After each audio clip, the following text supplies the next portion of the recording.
C'est un peu stressant, j'ai monté avec un type, je sais pas ce que c'est, en vrai il est un peu douteux. Aïe! J'ai un dinosaure qui me bouffe les pieds. C'est de la merde. Salut les gars, j'espère que vous allez bien. Ça fait maintenant quelques mois que je suis en Thaïlande et ça fait quelques mois que j'épluche Facebook Marketplace en quête d'une nouvelle monture pour son homme. Franchement, j'ai trop la patate les gars, j'ai trop le smile aujourd'hui. Ça fait des mois que j'attends ce moment-là de pouvoir enfin regarder des voitures sur Facebook Marketplace, aller les voir, aller les essayer et qui sait peut-être les acheter, on va voir. Mais franchement, trop chaud. Donc là, j'ai rendez-vous aujourd'hui avec un mec, je pense que c'est un flic. Il m'a donné rendez-vous au commissariat, donc je me suis pointé au commissariat et du coup, il a une voiture à me montrer. Franchement, elle est chambée, elle est extrêmement stylée. Bah, on va voir ça tout de suite et peut-être que je vais l'acheter, qui sait. Réponse à la fin de la vidéo. Il est là le frérot, il est là. Salut Cap. Ça va Dimai. Ça va Dimai. Donc là, on peut admirer le moteur Toyota 1JZ. Donc c'est pas son moteur d'origine bien évidemment, à l'origine c'est un moteur M, non c'est pas un M, je sais pas ce que c'est comme dedans, c'est un 525i, ça doit être un M20 B25 dedans à l'origine. Là on a un 1JZ qui doit sortir 450 chevaux environ. Donc il n'y a pas de filtre à air, il a mis une petite grille ici tu vois pour remplacer le filtre à air. Le turbo je sais pas ce que c'est un TD06, c'est un TD06 de je sais pas qui, c'est peut-être un no-name. Après le collecteur ça se voit il est dégueulasse, il y a de quoi vachement optimiser pour gagner de la puissance tu vois, et je suis en train de voir le swap comment il est fait, si le moteur il est bien mis en place et tout, déjà tu vois il est droit. On a une rampe d'injection qui est aftermarket, qui a l'air très sérieuse avec des duritaines et tout. Injecteur, tu vois que c'est pas les injecteurs d'origine. Le radiateur il va bien, bon bref tout va bien. Jegs, ça c'est stylé aussi, je sais pas ce que c'est, on dirait c'est le vase d'expansion, ok. Donc voilà le piping tu vois il est tout petit, il est en 2 pouces et demi, on peut passer tout en 3 pouces. Je pense que de ce moteur, de cette voiture, on peut en tirer quelque chose comme 600, 700, 800 chevaux assez facilement, donc ça c'est cool.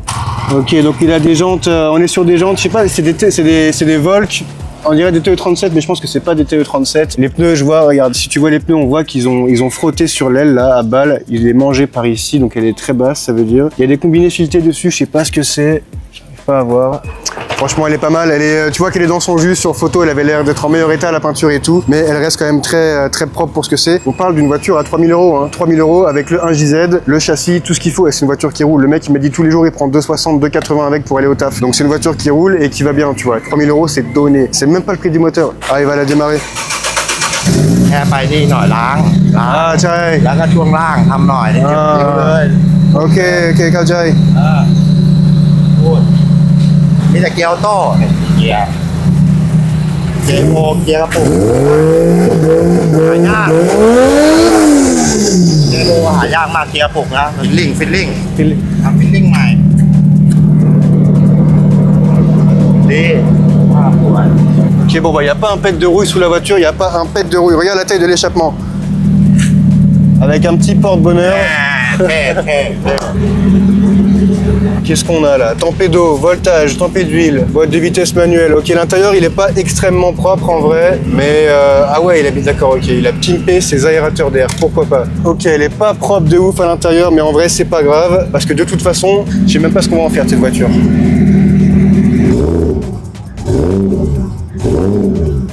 Le contour il fonctionne pas, donc ça c'est relou en vrai, bien que je m'en fous, mais c'est un peu relou. En réparation, je sais pas combien il y a, mais il y a du taf, tu vois. Si je veux une voiture propre à l'intérieur, il faut que je change toute la console centrale. Le tableau de bord, ça va encore, il est assez propre. Mais tu vois, le tableau de bord, il fonctionne pas parce que c'est pas le moteur d'origine. Donc ça, faut que je m'organise un petit truc parce que j'aime bien voir le tableau de bord quand même. Mais sinon, ça va, elle est propre, tu vois, c'est pas tout craquelé. Là, on a un petit carbone douteux, plastifié, vinylé. Tu sens que ça a été découpé à la main, ça. Mais franchement, c'est pas mal. Ok, je vais lui proposer de faire un test drive. Ok Mike. Ok. Il est chaud pour aller faire un petit test drive. Je lui ai dit c'est lui qui conduit, nous on monte en passager. J'ai pas envie de me satelliser tout de suite avec sa voiture. D'abord il m'envoie en enfer et ensuite on voit. Ça se trouve il va nous envoyer en enfer mais pour de vrai tu vois. Franchement je sais pas quoi m'attendre, c'est un peu stressant. J'ai monté avec un type, je sais pas ce que c'est. En vrai il est un peu douteux, il a l'air d'être assez sérieux le type. Bah voilà il va faire un tour avec nous donc on va monter en passager et on va voir. Mais je pense que ça peut être assez flippant. Non aux femmes enceintes.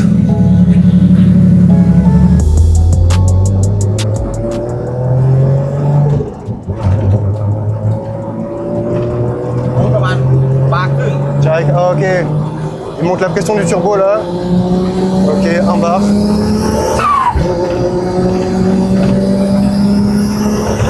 Oh le bâtard. Ok, 2 bars il prend. Ok, ça freine, ça a l'air de freiner droit.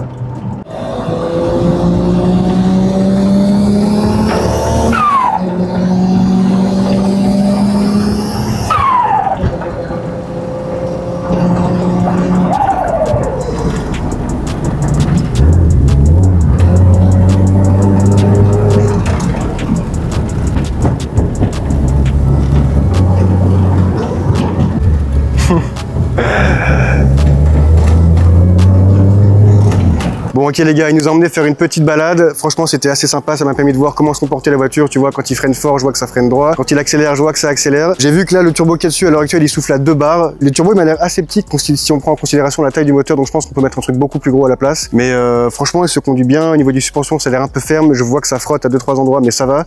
En vrai c'est une petite poubelle. C'est pas une grosse poubelle mais c'est une petite poubelle. Tu vois, il y a quand même pas mal de taf à faire dessus, notamment à l'intérieur et tout. Mais justement ça peut être un beau projet. Moi je pense que je vais kiffer de toute façon. J'aime bien bosser sur les BM. Donc je sais pas ce que t'en penses mais je pense que c'est quand même assez croustillant. Tu vois, 3000 €, un JZ, châssis BMW, propulsion, on peut en faire un drift, on peut lui faire sortir 1200 chevaux si on en a envie. Donc je pense que c'est une très bonne base pour commencer nos nouvelles aventures thaïlandaises. Je sais, j'en perds mon latin gros, j'en perds mon thaïlandais.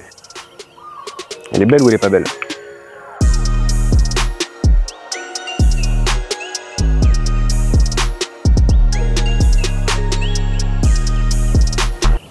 Elle est pas très belle.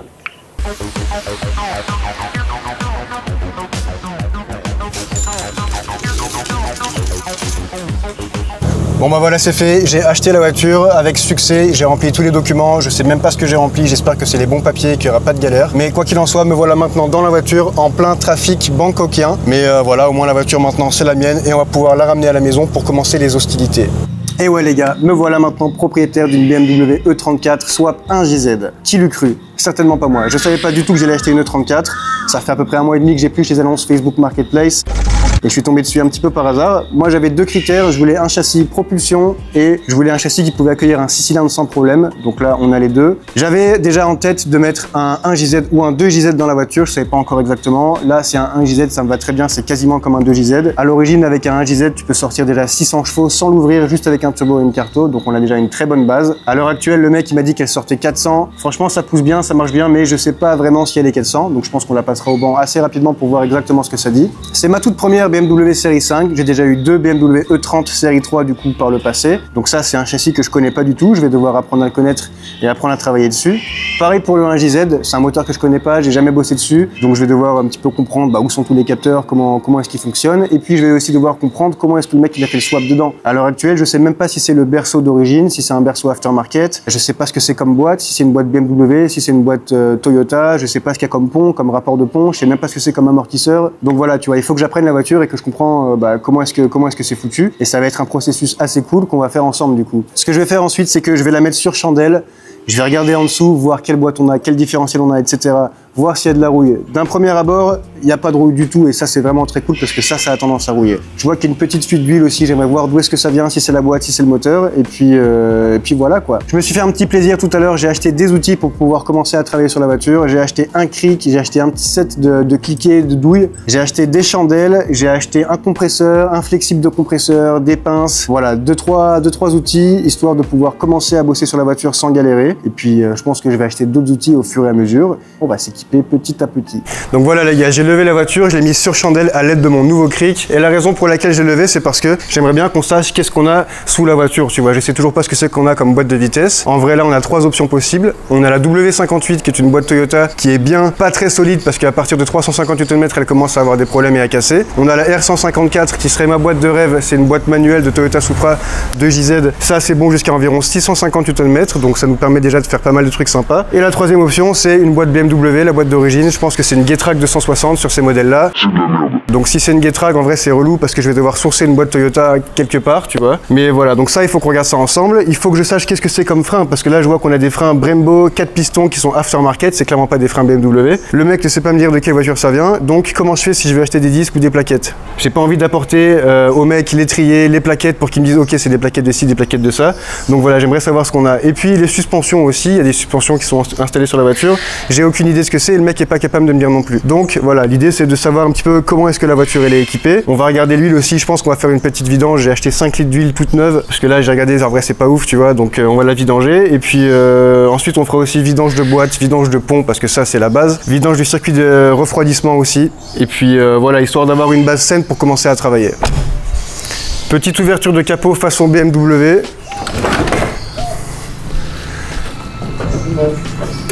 Il est là, un JZ mon gars, il est là. Ça fait longtemps que je l'attendais celui-là, hein, on va pas se mentir. Ah, on va checker le niveau d'huile, tu vois c'est pas compliqué là. Il y a une petite gâchette comme on dit dans le métier avec marqué Engine Oil. Engine ça veut dire moteur, oil ça veut dire huile. tu peux tout de suite constater la couleur marronâtre de l'huile. On est bien sur un moteur essence et non un moteur diesel, donc cette couleur n'est pas des plus belles, on va dire. Et d'ailleurs, il y a trop d'huile dans le moteur, regarde. Il n'a pas tourné depuis je sais pas combien de temps. Regarde la jauge, il y a trop d'huile dans le moteur. On a une solution simple pour ça, une clé de 14, un écrou, un bac à vidange. Ah, quel bonheur de s'allonger par terre, ça m'avait manqué, hein. Je sais pas combien de temps ça fait que j'ai pas eu cette opportunité là de me rouler par terre et de me mettre de l'huile sur la gueule. Mais c'est comme ça que je trouve le plaisir dans ma vie, moi. Putain, c'est hyper accessible, tu vois. Déjà, on peut remercier les ingénieurs Toyota qui ont mis la vis de vidange à un endroit tout à fait optimal. Is. Ah, la tortue, elle me mange le pied. Aïe! Aïe! Ah putain, mais gros, je suis en train de faire la vidange, il y a un dinosaure qui me bouffe les pieds. Donc là, il va nous rester une question à savoir, c'est est-ce que le filtre à huile il a été serré par un goré ou pas? Regarde, il est juste là. Il a été serré à la main par un mec qui sait ce qu'il fait, donc ça c'est cool, c'est bon signe. Toyota Genuine. Nous, on met des pièces officielles ici. Tu vois, c'est quand même assez gras, assez sale là-dessous. Il y a pas mal de merde, faut que je fasse du clean-up, mais on est sur une bonne base. Tu vois là, il n'y a vraiment aucune rouille. Sous tout le long de la voiture, il n'y a vraiment pas la moindre rouille nulle part. Et ça, c'est fort appréciable parce que les BMW, elles ont tendance à rouiller. Et travailler sur une voiture rouillée, c'est un enfer. Filtre à huile. Toujours prendre un petit peu de vieille huile pour lubrifier le joint, qui d'ailleurs était déjà lubrifié par Toyota gentiment. Tu vois la différence entre des pièces OEM et des pièces de qualité douteuse. On extrait le bestiau. Je sais pas si c'est le même en vrai, il faut les comparer, mais ouais, si c'est le même. Et on incorpore la nouvelle bête. Évidemment, j'ai les mains pleines d'huile, donc je peux pas le serrer trop fort, tu vois. Ah oui, ce que j'aurais voulu trouver aussi, c'est le numéro de série du moteur, parce que pour l'instant, je sais pas ce qu'on a comme moteur, si c'est un moteur de Soarer, si c'est un moteur de Chaser, si c'est un moteur de JZX, je sais pas trop, donc ce serait bien que je me renseigne là-dessus aussi. La boîte, putain, j'arrive pas à savoir. Déjà, la boîte, tu vois, je vois pas de plaque de plaque sandwich entre le moteur et la boîte, donc je pense que c'est une boîte Toyota. Elle est pas si grosse. À mon avis, il y a des chances qu'on ait une boîte W58, donc la moins bonne des boîtes Toyota, mais je suis pas sûr encore. On dirait un tuyau d'échappement et je pense que c'est... Ah mais c'est la Westgate. C'est une Westgate externe, donc ça c'est intéressant. J'ai jamais travaillé avec un setup de Westgate externe comme ça. J'ai acheté 6 litres d'huile. Je sais pas combien d'huile ça prend un JZ, je pense qu'il y a entre 4 et 6 litres. Donc le tout c'est de pas en foutre partout sans entonnoir. Bon là je mets de la mobile, en vrai je l'ai même pas choisi cette huile là. Quand je suis allé au magasin pour acheter un filtre à huile, les mecs ils m'ont automatiquement mis 6 litres de mobile 10-40, j'ai même pas cherché à comprendre. En vrai je pense que cette huile là je vais la flusher assez rapidement. Je vais faire tourner le moteur parce qu'elle était vraiment sale l'huile. Je vais faire tourner le moteur, je vais faire quelques kilomètres avec, genre 100 bornes, et je vais la rechanger à nouveau pour mettre un truc qui me plaît vraiment. Même les injecteurs, tu vois, je sais pas ce que c'est. Là on a une rampe d'injection aftermarket, clairement. Je sais pas ce que c'est ni d'où ça vient, il n'y a rien marqué dessus. Les injecteurs, je vois clairement que c'est pas des injecteurs d'origine. Je sais pas ce que c'est non plus. Il y a plein de petits trucs à découvrir là-dessus.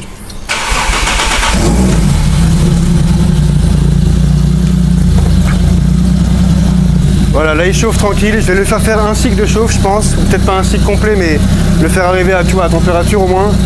Et puis ensuite on va contrôler le niveau et puis on va ajuster s'il en faut. Je sais pas si tu m'entends correctement parce qu'il y a le moteur juste à côté, mais regarde là, entre le turbo et le collecteur, tu vois qu'il y a de l'eau qui s'échappe. Donc ça veut dire que c'est pas étanche. Déjà je l'entends à l'oreille, il fait un bruit de camion et t'as de l'eau qui s'échappe. Donc forcément quand je suis en boost, t'as du boost qui s'échappe et du coup t'as de la puissance qui s'échappe.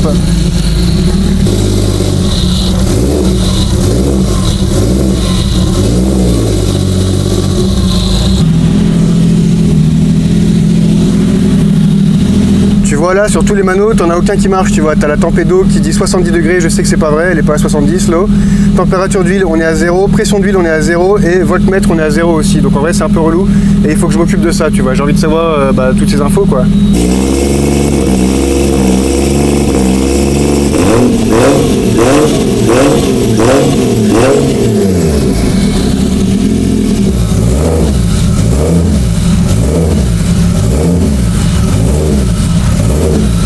Je vais ouvrir le bouchon de l'huile, laisser l'huile redescendre dans le carter et ensuite petit contrôle du niveau.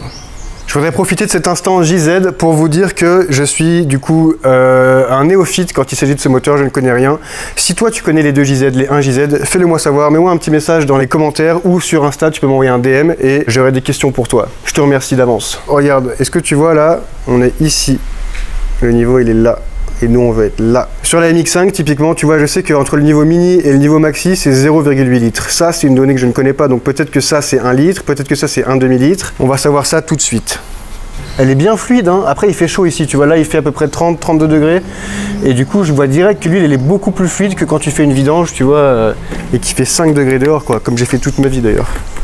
Ok, bah là on est pile au niveau, j'ai enlevé 5 litres d'huile et j'ai remis exactement 5 litres, donc nickel. Je pense qu'il doit y avoir en résiduel dans le moteur peut-être un demi-litre. C'est pour ça aussi que je veux le flusher parce que tu peux jamais enlever toute l'huile d'un moteur. Donc voilà, je vais faire quelques centaines de kilomètres avec cette huile et au moment du passage au banc, je pense, quand on la passera au banc pour voir ce qu'elle sort, je referai une petite vidange. Bon bah les gars, je pense que ça va être la fin de cette première vidéo BMW. Dis-moi ce que t'en penses parce que moi je sais pas dans quoi je m'embarque, tu vois. Toi t'es là pour des Miata, moi je te ramène une BMW, donc je suis sûr de rien. Mais j'espère que t'as kiffé, moi franchement je kiffe trop. Je suis content de bosser sur une nouvelle caisse avec un JZ. Je sais qu'on va sortir des puissances de ouf et que ça va être trop cool. Donc là-dessus, j'ai aucun souci. Et puis, on va faire du drag parce qu'il y a une piste de drag qui est juste à côté. Il y a des circuits partout à côté. Donc, on va pouvoir faire plein de trucs cool avec cette voiture. Mais dis-moi si ça te plaît, néanmoins. Ce qui va me rester à faire pour l'instant, c'est vidange de la boîte, vidange du pont. Il faut que je détermine vraiment ce que j'ai comme boîte de vitesse. Il faut que je regarde des photos et tout et que je me renseigne. Mais voilà, ça va être ça les prochaines étapes. Et ensuite, je pense que dès qu'on aura un truc qui sera fiabilisé, que j'aurai regardé, tu vois, je vais aller voir en dessous, voir les trains roulants, est-ce qu'il y a des trucs qui sont chelous ou pas, tu vois. Et dès que je saurai que la voiture sera safe, on va l'emmener sur le banc, on va faire un tir, sortir, voir ce qu'elle sort comme puissance. Et puis ensuite, on va commencer à attaquer la prépa, la vraie. Donc merci d'avoir été là pour cette vidéo. J'espère qu'elle t'a plu et j'espère que t'es chaud pour la Thaïlande. Franchement, moi je suis trop heureux, on est trop bien ici. Dernier petit truc, n'hésite pas à me dire dans les commentaires si t'as des suggestions, des choses qui t'interpellent, qui t'intéressent, que t'aimerais savoir, des questions en général. N'hésite surtout pas, je suis là pour te répondre. Et puis je te dis à très vite, le plus tôt possible. Salut.